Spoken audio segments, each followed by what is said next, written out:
어떻게 우리나라에서 이런 대규모 마약이 거래가 될 수 있는 건지 참으로 개탄스럽습니다. 도움 말씀 주실 분으로 최인택 국제전문기자님 나와 계십니다. 기자님 안녕하셨습니까? 네, 안녕하십니까? 네. 진짜 영화 같은 일이에요. 막 FBI도 나오고 강릉 앞바다에서 마약이 압수가 됐는데 그게 무려 2톤이라고 하는데 조금 구체적으로 상황을 전해주시면 좋을 것 같습니다.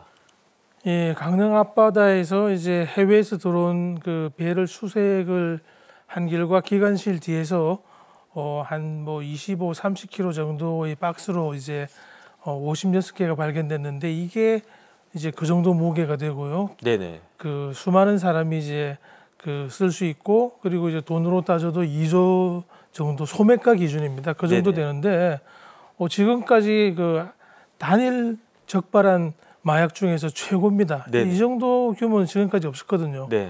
뭐 그야말로 이제 그 외국 영화에서나 보던 그런 게 이제 우리나라에서 벌어진 건데 옥계항에 들어온 노르웨이 선적의 이제 그 화물선이었고 빈배로 들어왔습니다. 네. 예, 빈배로 이제 멕시코에서 출항해서 남미 에콰도르 그리고 이제 파나마를 거쳐 이제 태평양을 건너 중국에 잠깐 기항했다가 우리나라 이제 서해 지역을 지나 네네. 이제 동해에 있는 옥해까지 온 거거든요. 네네. 근데 거기서 이제 그 정도가 들어왔는데 이게 보면은 그냥 우연히 수색하다가 잡힌 게 아니고 네. 미국의 FBI하고 이제 국토보안 그 수사처라는 이제 어떤 그 사법 집행기관에서 네. 정보를 줬습니다. 그래서 네네. 이제 마약 탐지경과 그리고 이제 그 경찰 병력이 들어가서 처음부터 이제 도착하자마자 바로 들어가서 뒤진 거죠. 네네. 그랬다는 거는 이제 알고 들어간 거고 그리고 이제 흔히 어디에 숨어 있을지 이런 건 이제 어떤 수사기관별로 전문적인 그 능력이 필요한데 네. 그걸 바탕으로 찾아낸 거죠. 네. 어떤 이제 마약 수사의 계가고 근데 다만 문제는 이게 한국에 들어오려고 한 건지 네. 아니면 한국을 지나서 또 다른 데 가려고 한 건지 그게 굉장히 이제 모호하다는 거죠. 그건 이제 추가 수사를 해야 할 것으로 보입니다. 네. 참 조단위로 마약이 적발된 거 저도 처음 들어보는 것 같은데 믿어지지도 않습니다. 구체적으로 수사는 어떻게 진행되고 있습니까? 예, 지금 그 어떤 뭐 해야 할 일, 뭐 루틴한 수사라 그러죠. 네네. 그런 걸 할 수밖에 없는 상황인데, 그게 이제 수십 명의 그 전부 필리핀인데 선원들이 타고 있었습니다. 네. 그래서 이제 이 선원들을 대상으로 마약 조사 이런 걸 했는데, 뭐 운반을 했을 뿐이고, 그리고 이제 거기에서도 숨겨진 상태에서 왔기 때문에 선원들이 마약을 했을 가능성은 좀 적어 보이고요. 다만 이를 바탕으로 이제 여러 가지 수사 기법 그리고 이제 국제 공조를 통해서 과연 어느 루트로 왔고 이게 한국 시장을 코카인으로 덮으려고 네네. 이제 시도를 하는 국제 카르텔이 한국 시장을 향해서 이제 들고 온 건지 아니면 한국이 비교적 마약의 2016년 이후로 마약 청정국 지위는 이제 사라졌습니다만은 네네. 그래도 비교적 서방 국가 그리고 이제 어느 정도 소득이 있는 국가 중에서는 경제 규모가 있는 국가 중에서는 마약과 관련해서 좀 깨끗한 나라로 알려졌기 때문에 네. 한국에서 출발한 화물이다. 그걸 바탕으로 다른 나라로 이제 퍼뜨리기 위한 이제 중간 기착지로 한국을 쓴 건지 그런 걸 좀 이제 조사를 하고 있는 그런 상황으로 보입니다. 네. 제 개인적인 생각은 경유지 아닐까 그런 생각이 들긴 드는데. 그랬으면 참 좋겠습니다. 네네. 어쨌든 최근에 국제 마약 조직들이 새로운 시장을 개척하려고 한다면서요. 그 다음에 그 새로운 시장의 타겟이 우리나라와 같은 아시아인데 그 배경에는 트럼프 대통령이 있다는 이야기가 있어요. 어떤 이야기입니까? 예, 트럼프 대통령은 이제 국경을 강하게 통제를 해서 네네. 중남미에서 미국 남쪽 국경을 통해서 멕시코와의 국경을 통해서 넘어오는 불법 이민자들을 막겠다. 네네. 그렇게 해서 그걸 가지고 이제 어떤 선거에서 유권자들에게 다가가는 하나의 이제 수단으로 사용을 했죠. 네. 그러다 보니까 이제 국경을 강하게 통제하고 지나가는 사람들을 이제 구금하고 돌려보내고 이런 이제 행동을 조금 의욕적으로 해왔는데 그러다 보니까 반대측에서 그렇게까지 막을 필요가 있냐. 인권 차원에서 조금 풀어줘라. 이런 얘기를 하니까 강하게 우리 국경을 지켜야 한다. 이런 걸 주장을 해왔습니다. 그래 그 주장을 뒷받침하는 것으로서 이 넘어오는 사람들이 마약을 운반하기 위해서 마약을 싣고 오는 사람들이 많다. 그리고 이제 범죄자들도 많다. 네. 그리고 이제 여러 가지 뭐 성범죄도 있다. 이런 식으로 해서 그 국경을 넘어오는 사람들 상당수를 안 좋은 쪽으로 몰고 있는데 이를 증명하기 위해서는 그쪽으로 들어오는 그 마약 이런 걸 철저하게 막아줘야 됩니다. 그런 실적이 나와야 하기 때문에 거기에 대해서 이제 아주 신경을 쓰고 병력을 많이 파견한 것이고요.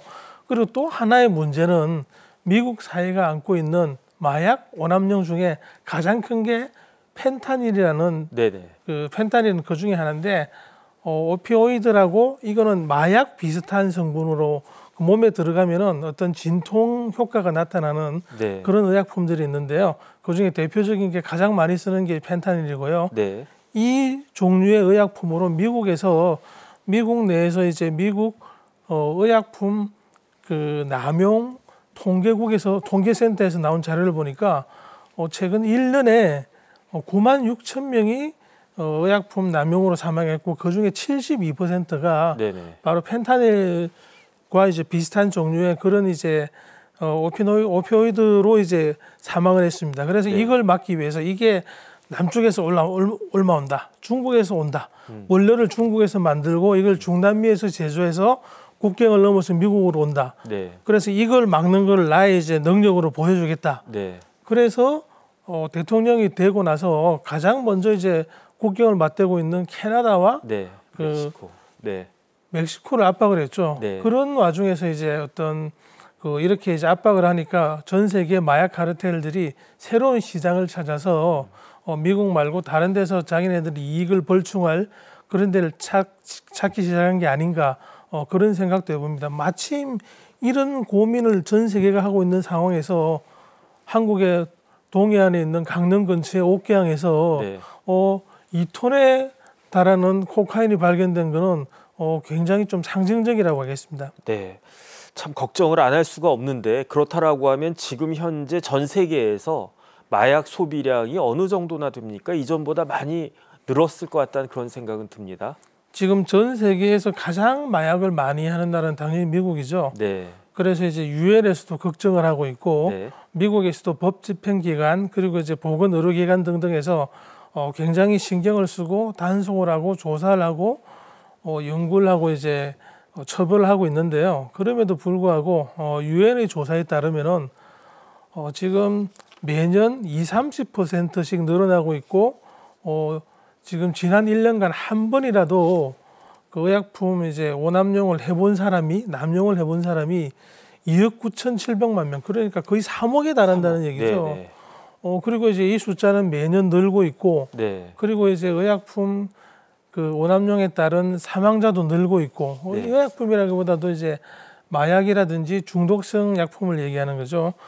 그러다 보니까 이게 어떤 이를 팔아서 외국으로 이제 넘기는 멕시코 같은 나라 그리고 중남미 일부 국가에서는 이거 자체가 어떤 국가 안보 차원의 문제로 이제 가고 있고요. 네. 미국에서는 어떤 정치적인 문제 그리고 어떤 국민의 교육 그리고 자라나는 세대에 대한 그 어떤 보호 이런 이제 국가의 업무와 관련되는 사안이 되고 있기 때문에 갈수록 더 많은 투자, 더 많은 단속 이런 게 이제 있을 가능성이 커 보입니다.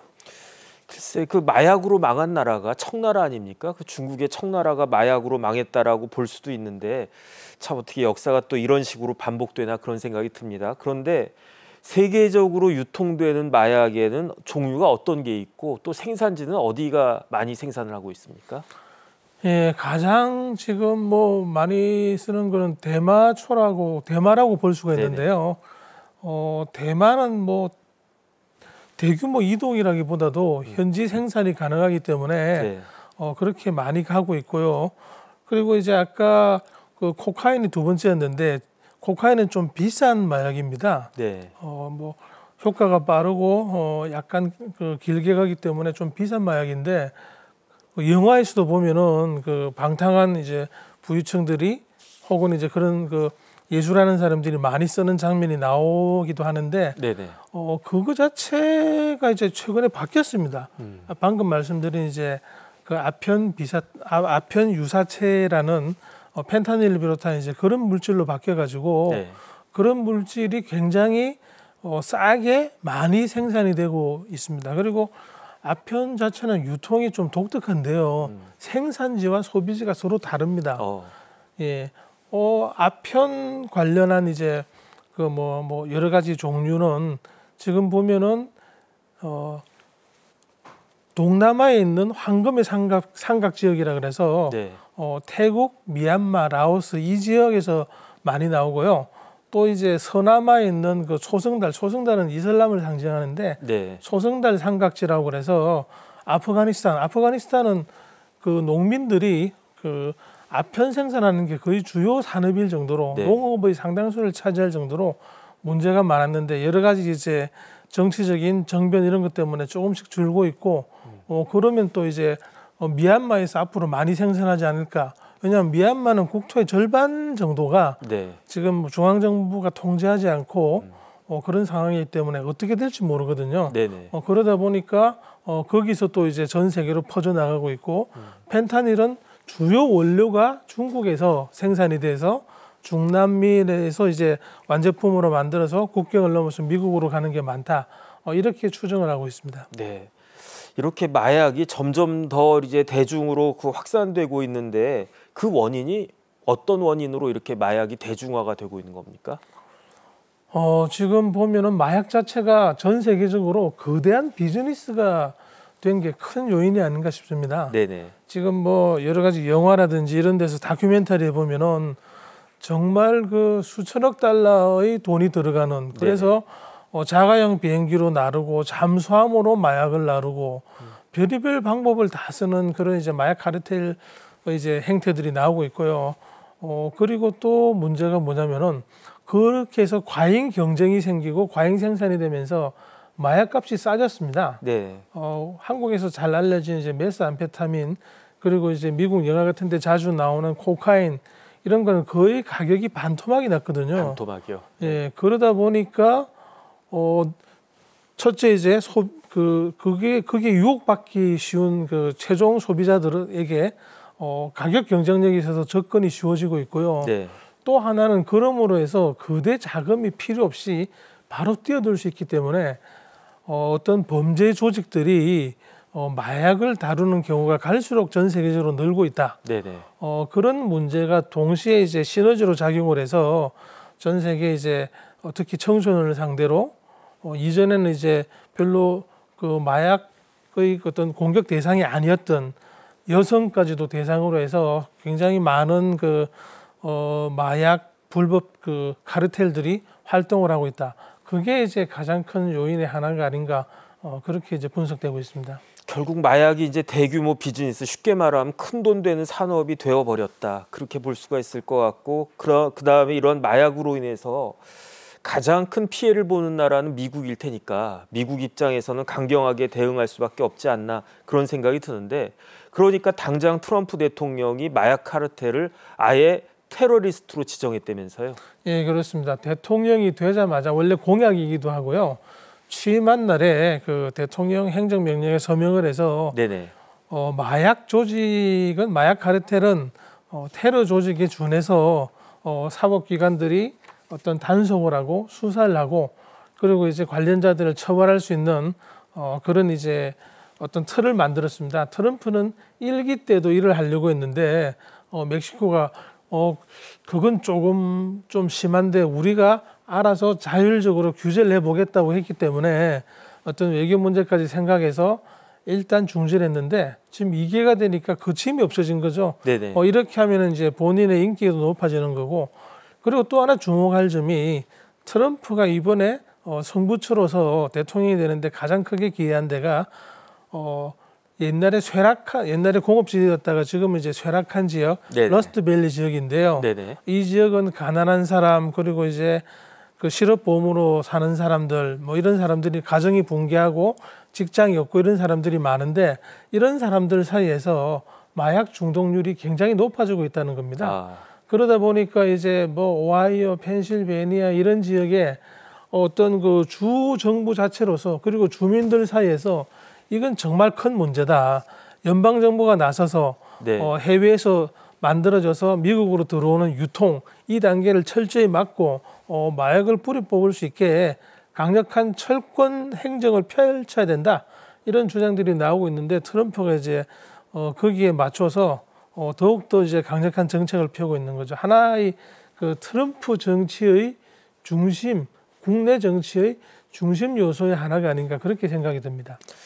이렇게 마약이 전 세계적으로 확산되고 있으니까 참 걱정이 큰데 그 와중에 아예 우리나라는 마약의 유통에 신흥국으로 부상하고 있다라고 하던데 도대체 상황이 어떻다는 이야기입니까? 지금 보면 이제 그 수시로 문제가 생기고 있죠. 네. 그리고 이제 지금 단속된 사람이 매년 수십 % 정도로 이제 굉장히 늘고 있고요.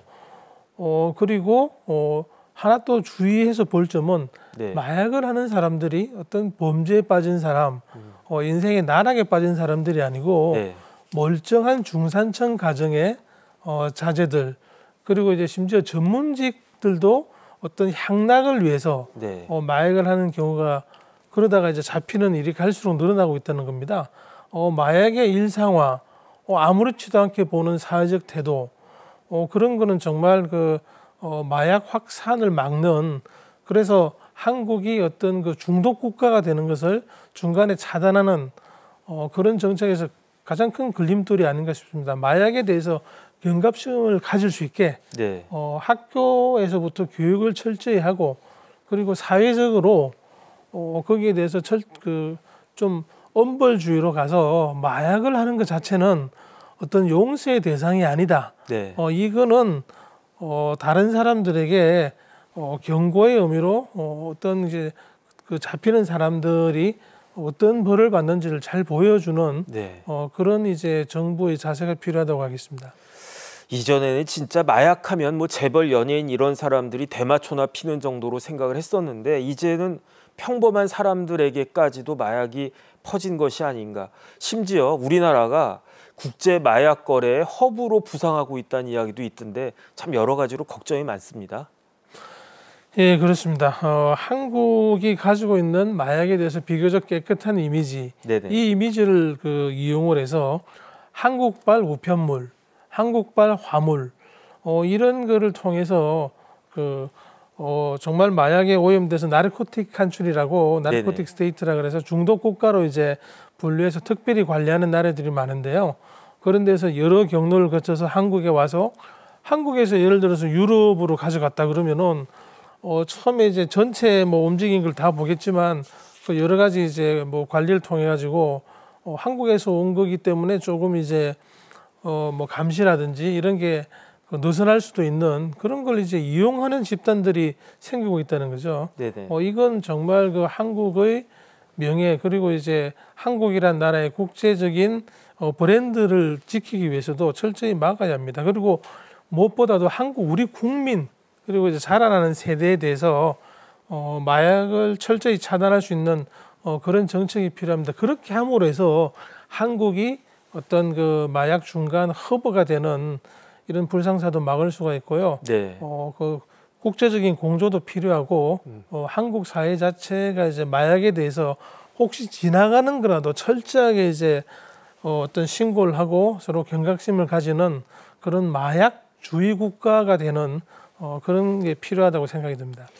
또 걱정되는 것이 기자님이 조금 전에 잠깐 언급하셨던 황금 삼각주, 이른바 골든 트라이앵글, 그러니까 태국, 라오스, 미얀마 접경지대 여기서 그렇게 마약이 많이 생산되고 거기서 생산되는 마약이 우리나라에 유입될 가능성이 굉장히 높다면서요.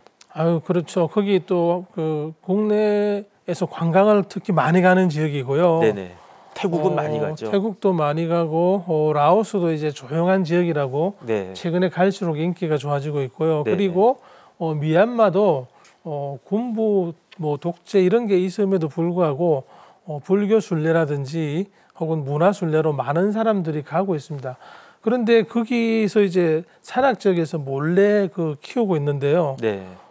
사실 보면은 그거 채취하기가 그리 어렵지 않습니다. 네. 예, 아편이 자라면은 끝이 이제 동그란 몽우리가 지는데요. 거기에 어떤 흠집을 내면은 즙이 흐릅니다. 이 즙을 모아가지고 끓이고 하면은 이게 그냥 그 새까맣게 굵거든요.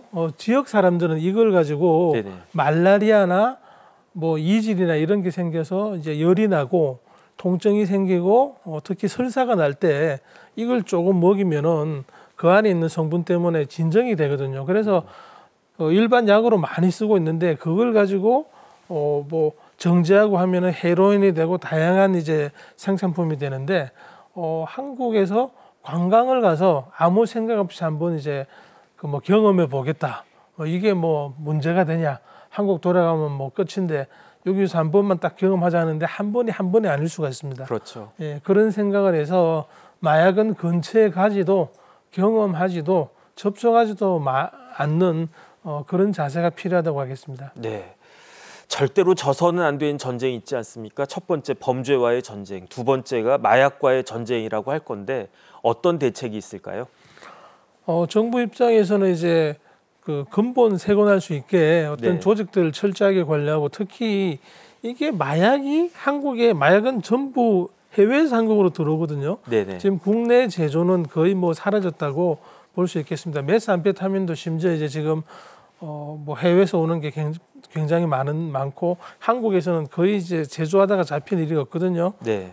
냄새가 굉장히 그 제조 과정에서 나는 냄새가 지독해서 뭐 한적한 시골로 가지 않는 이상 제조 자체가 국내에 안 되고 네. 그리고 이제 엄벌이 되고 그리고 이제 관련자들을 철저하게 관리를 함으로 해서 국내에서 제조가 안 되고 외국에서 들어오는데 이를 바탕으로 해외에서 들어오는 모든 이제 우편물 그리고 이제 무형 물자 그리고 인력 이런 거에 대한 철저한 이제 감시 감독 그리고 이제 국제적인 이번에도 이제 미국 FBI하고 서로 이제 교류를 서로 연결을 하면서 정보가 들어왔기 때문에 네. 이러한 정보 교류 이런 걸 통한 이제 국제 마약 감시 시스템의 강화 이런 게 필요하다고 하겠습니다. 네.